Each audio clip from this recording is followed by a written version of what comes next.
Hi friends, భక్తి మార్గం శీర్షిక లోపల మనము కొన్ని లక్షల శ్లోకాలు గల మహాభారత సారాంశాన్ని 10 వాక్యాలలో తెలుసుకుంటున్నాం. అబౌట్ మహాభారతం అదేంటో ఇప్పుడు మనము తెలుసుకుందామా మిత్రమా? అయితే మీ పిల్లల అంతులేని వాంఛలు, గుంతమ్మ కోరికలు తీర్చుకుంటూ పోతే కాలక్రమేణా వారు అదుపు తప్పి మీ ఆధీనంలో నుంచి దూరమవుతారు. వారి ఆధీనంలోకి మీరు వెళ్తారు. ఉదాహరణ, కౌరవులు. నువ్వు ఎంతటి బలవంతుడివి అయినా, ఎంత శక్తివంతమైన ఆయుధాలు కలిగి ఉన్నప్పటికీ, ఎన్నో నైపుణ్యాలు కలిగి ఉన్నప్పటికీ వాటిని అధర్మం కోసం వినియోగిస్తే అవి నిరుపయోగం అవుతాయి. నువ్వు కూడా నాశనం అవుతావు. దీనికి ఉదాహరణ కర్ణుడు.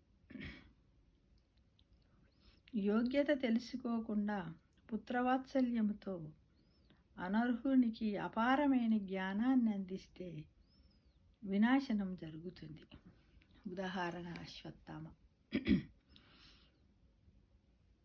పాత్రత తెలుసుకోకుండా విచక్షణారహితంగా హామీలు ఇస్తే వారికి జీవితాంతము లోబడి బానిసగా చేతులు ముడుచుకొని శక్తి సామర్థ్యాలు ఉన్నప్పటికీ నిర్వీర్యుడవై బతకవలసి వస్తుంది. ఉదాహరణ భీష్ముడు.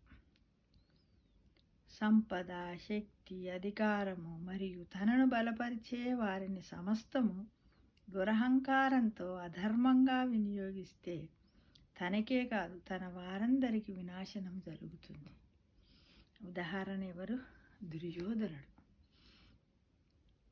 ఇక స్వార్థపరుడు, రాగద్వేషాలు కలవాడు, గర్విష్టి, జ్ఞానము కలిగినవాడు అయినా తన వారి పట్ల వల్లమాలిన అభిమానము గల వ్యక్తికి రాజ్యాధికారం ఇస్తే వినాశనం జరుగుతుంది. ఉదాహరణ ధృతరాష్ట్రుడు. శక్తియుక్తులకి, తెలివితేటలకి ధర్మము తోడైతే విజయము తప్పక లభిస్తుంది. ఉదాహరణ అర్జునుడు. ఒక మంచి మిత్రుని కంటే చెడ్డ మిత్రుడు వినాశకరం. ఉదాహరణ శకుని. నీవు నైతిక విలువలు పాటిస్తూ సక్రమ మార్గంలో ప్రయాణం చేస్తూ నీ ధర్మము నువ్వు చేస్తూ ఉంటే ఏ శక్తి నీకు నీ వాళ్ళకి హాని చెయ్యదు.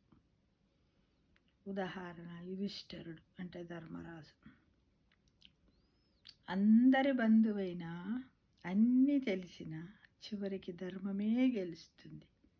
కాబట్టి ధర్మాత్ములకి తోడు ఉండటమే భగవంతుడి కర్తవ్య ధర్మము కూడా. ఇది ఉదాహరణ శ్రీకృష్ణ భగవానుడు. సర్వే జనా సుఖినో భవంతు.